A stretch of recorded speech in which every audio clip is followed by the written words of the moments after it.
Uh, Good morning, afternoon, whatever time you're catching this. Issues, Coach Ish, whatever you want to call me. Let's talk some more boxing.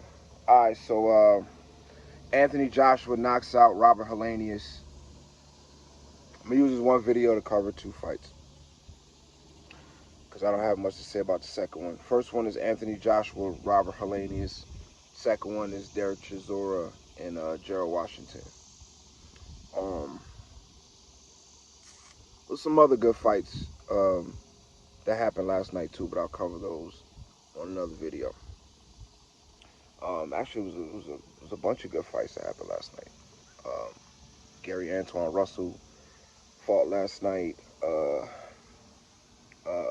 Navarrete and Oscar Valdez.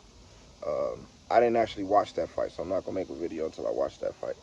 But they fought last night.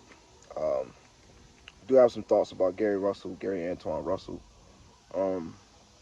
But we here right now for Anthony Joshua, Robert Helenius reaction, and what this means going forward. So, Anthony Joshua knocks out Robert Helenius in the 7th round. One hitter quitter too. One hitter quitter. Nice one hitter quitter. But it kind of goes with my prediction. I said late round stoppage. 7th round is mid to late. It's not really late, but it's, mid round stoppage. So it's a little earlier than I predicted. But the fight went exactly how I thought it was going to go. Anthony Joshua. What did I see? Okay. I saw Anthony Joshua has been diminished by his losses. Clearly his confidence was a very big factor in his dominance. Because now that he's lost to Andy Ruiz 2 times to Usyk, especially getting clobbered by Andy Ruiz, he looks hesitant. He looks hesitant. He doesn't look like he used to look. Like Anthony Joshua used to be way more aggressive. His fighting style used to be way more aggressive. Now he's more, of a boxer. His attitude is more of a boxer than a punisher, than a juggernaut, than a, you know what I'm saying? I'm going to roll over you, I'm going to roll through you. That used to be Anthony Joshua's game. Now he's more calculating, and sometimes it looks like in there he's kind of overthinking it. And the reason why this fight is interesting is because, we're brewing towards Anthony Joshua, Deontay Wilder. For me, Anthony Joshua, Deontay Wilder is my second most anticipated fight beyond Terence Crawford, Errol Spence. So I've been stewing on this fight for years now. So I'm happy that he got the knockout. I'm happy that the knockout happened exactly how it happened. And it makes it interesting that Wilder smoked him in the first round, I think, and Anthony Joshua. And what Wilder did to him was just, the differences between the two are really massive. Because Anthony Joshua took some damage. Face was busted up for a minute, bleeding, nose was bleeding, whatever. Kept getting hit with the jab. And Robert Helenius, to me, I know I spoke on, the motivation and the, the Nordic or the Viking heritage, and, a Viking taking down the King of England or whatever the case is. He didn't look like that at all. He didn't look like he had that type of motivation at all. You know what I'm saying? He looked he looked like the whole night he was waiting on Anthony Joshua. It's like it wasn't no initial. I know partially that's how he fights, but it's not really. Like I've seen him go at people way more than he went at Anthony Joshua. So he did a lot of like leaving himself open and waiting on Anthony Joshua. It was just the whole fight was really, Anthony Joshua um, looking like a boxer, moving around, coming off the jab. You know what I mean? He kind of fights. Derrick James seems like he teaches all his fighters to fight one way. And I don't think that's conducive to a good trainer. You know what I'm saying? And I'm speaking from me. Of course, I'm not as experienced or as accomplished or whatever as Derrick James, but I train boxers every day. You know what I'm saying? It's one of the things I do for a living is a boxing trainer. And even me on my modest low level, I try to train everybody according to what their natural talents are. What their natural talents are, what their natural thought process is, so everybody's style in my gym is different. Everybody's style is different because everybody's different.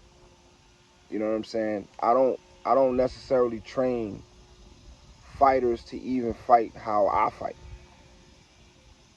You know what I mean? I try to be, I've studied this game most of my life, so all the different I'm a student of the game. So all of the different styles I've studied, a lot of fighters, older fighters, classic fighters, fighters from the 70s, the 80s, 90s, 2000s, and even beyond the 70s. You know what I'm saying? I'm a real student of the game. So as far as from the artistic standpoint, right? Just styles and what makes each fighter unique, because that's what really it's all about. It's not about making all these fighters fight one way. You got a bunch of fighters in your stable, they shouldn't all be fighting one way. You know what I'm saying? You should be able to instill different things. And if you can't do it yourself, then you need to bring people in to help you. You know what I mean? A trainer is not just one trainer. It's trainers. It's training staff. It's like basketball, any other sport. There's one trainer, who oversees the whole thing, but then there's a training staff because everybody has different needs. It's like teaching school, with kids. Every child has different needs. You know what I mean? Everybody can't learn the same. So I'm looking at Anthony Joshua. He fights a lot like Errol Spence, who fights a lot like both of the Charlos, who you look at Frank Martin, who, fights a lot. They all fight the same. You know what I'm saying? High guard, come behind the jab. Very, very, just basic, I'll say. Really good basic techniques. I'm not even gonna say fundamentals. Like people say when they talk about Errol Spence, say he's real good at the fundamentals. He's really not. He's real good at the basics. The basics is come behind the jab. That's the basics. That's the first thing you teach when kids or whoever come in the gym. You teach them to work behind the jab. It's the first thing you teach. Keep your hands high, work behind the jab. It's the first thing you teach. So those are the basics. But fundamentals is fundamentals in boxing. There's a long list of fundamentals in boxing. You know what I'm saying? You got you got to be able to fight on the front foot and the back foot. Those are fundamentals. You got to be able to fight going lateral. Those are fundamentals. You have good lateral movement. It's fundamentals. Good head movement is fundamentals. Some people take the head movement and exaggerate it, and they don't bring their hands up. But bringing your hands up and good head movement is fundamentals. Blocking with your shoulder is fundamentals. Parrying, blocking, you know what I'm saying? Catching and shooting. These are all fundamentals. Foot movement, fundamentals. Combination punching, fundamentals. You know what I'm saying? There's all sorts of, once you get a mastery of the fundamentals, then you become somebody like a Bud Crawford. You know what I'm saying? That's why I always rejected that narrative when people were saying Errol Spence is more fundamentally sound than Terrence Crawford. I'm like, no, that's not. That's far from the truth. Bud Crawford is way more fundamentally sound. Way more fundamentally sound because there's a whole list of fundamentals. What people are looking at and calling fundamentals are just basics. Those are the basics of boxing. Keep your hands up, come behind the jab. Those are the basics of boxing. Move forward. Those are the basics of boxing. Those are not necessarily fundamentals, right? So what I saw from Joshua was really good fundamentals. You know what I'm saying? Really good fundamentals. I mean, really good basics. But he's always been that, though. You know, he's kind of an improved version of what he's always been. I don't see really no new wrinkles. He's kind of, I seen this in the last two fights, in the Robert Helenius fight and in the Jermaine Franklin fight. He has this thing where he throws a jab, then he steps off to the right. You know what I'm saying? He throws, and he steps off to the right. Throws, and then he steps off to the right. You know what I'm saying? And he does that a lot. Nobody's really timed him on that, but he does like he got certain routines that he do that I've noticed from his last two fights. Probably came from Derrick James or whatever. You know, that could make him very, what's the word I'm looking for? I want to say timeable. You know what I'm saying? More routine, more predictable. There you go, predictable. So he got things that he do that I've seen him do. He's certain patterns that he do in the ring that can make him very predictable, and that'll be dangerous against a fighter who is unpredictable like Deontay Wilder. But you know, it was a good win. You know, I'm happy for it. You know, it was a good win. He hadn't really knocked nobody out like that in a minute, so I'm sure it boosts his confidence. I felt like it took him too long to do it, though. I felt like most of the fight, he was just kind of going through the motions. Robert Helenius was there for the taking the whole time. Anthony Joshua, what he did in his fight against Robert Helenius was take advantage of an opportunity. He took advantage of an opportunity. Robert Helenius had started to fade a little bit. He was leaving himself wide open. His hands was down. You know what I'm saying? And Anthony Joshua, there was an opportunity where he was open. Anthony Joshua sees the opportunity. Boom. Put his lights out. What Deontay Wilder did to Robert Helenius was way more impressive. Number one, Deontay Wilder was coming off of a loss, a devastating loss. So that's one. Number two, Deontay Wilder knocked Robert Helenius out off the back foot, which is, according to the tape, something that Wilder couldn't do. You know, that was the thing, and in fact, that was Robert Helenius' game plan, was to get Wilder on his back foot, because per his loss to Fury, you know what I mean, Fury put him on the back foot, and that's how he beat him.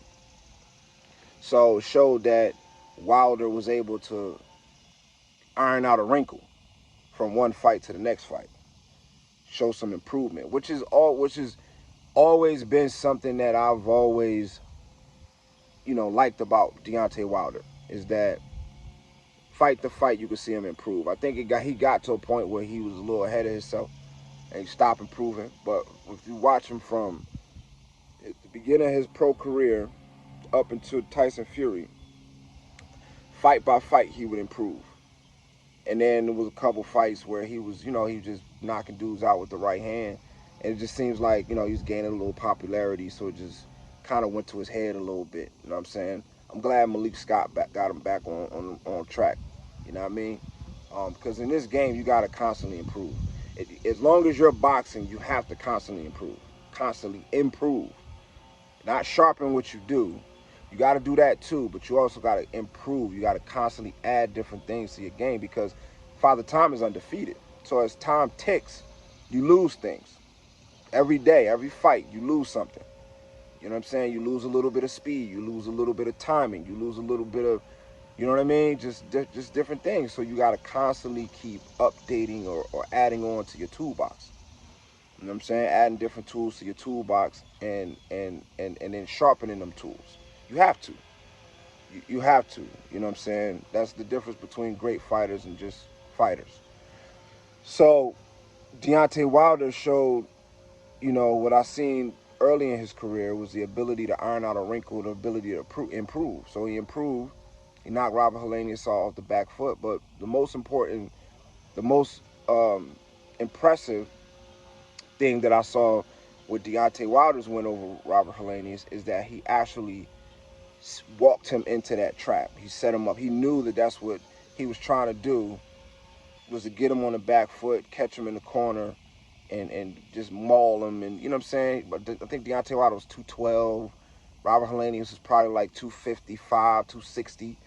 You know what I'm saying? That's a lot of weight. So similar to, Tyson Fury, lean on him and weigh on him, whatever. So it seems to me that Wilder's camp was ready for that, and Wilder walked him into a trap.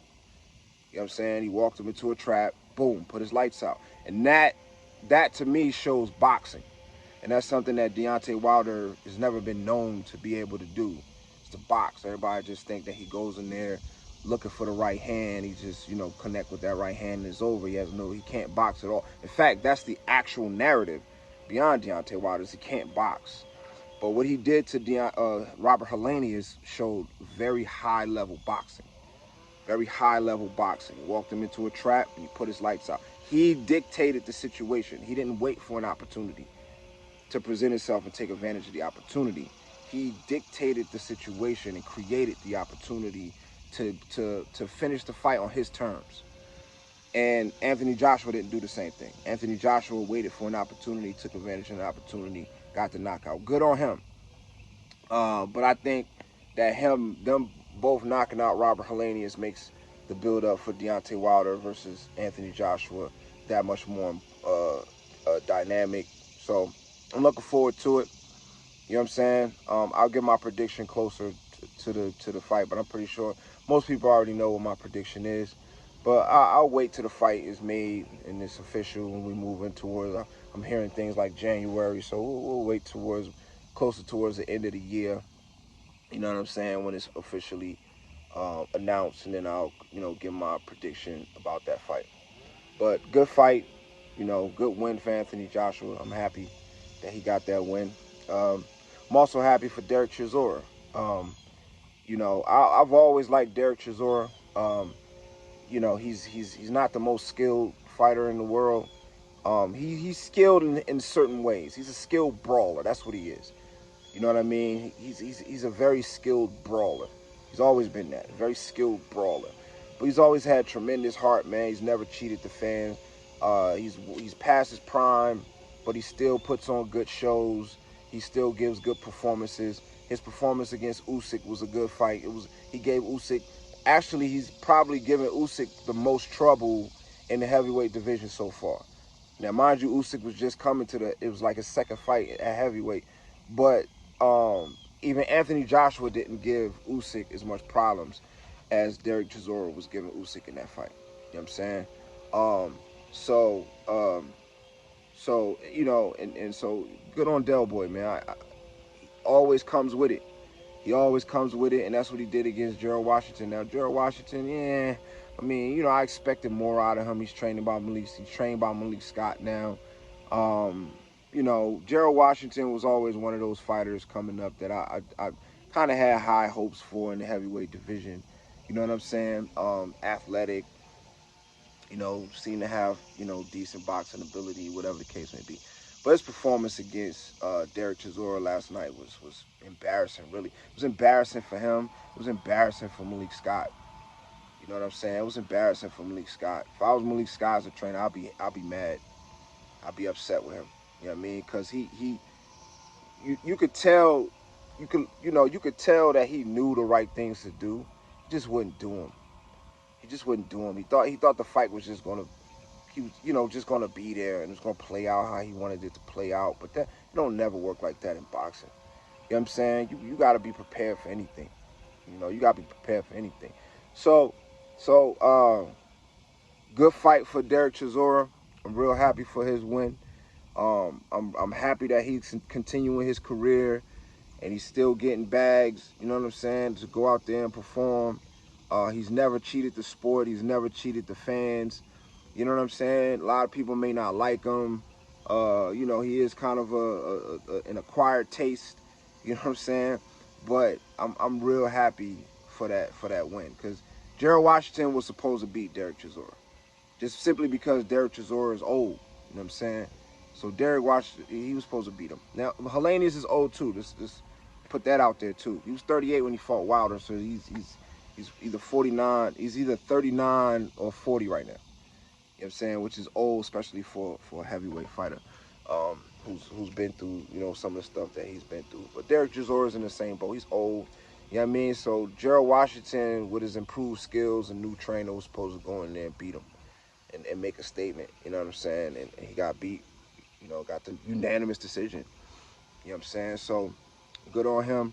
I'll be back to talk about some more fights or whatever the case may be. But the fight that I'm looking forward to now, my new, you know, Bud Crawford versus Errol Spence, is now Anthony Joshua versus Deontay Wilder. So you'll see me make a lot of videos as the build-up comes with Deontay Wilder and Anthony Joshua, and then I'll get my predictions closer to the fight. Like and subscribe. You know what I'm saying? Comment on the video. Let's talk about it. All right? Peace and love.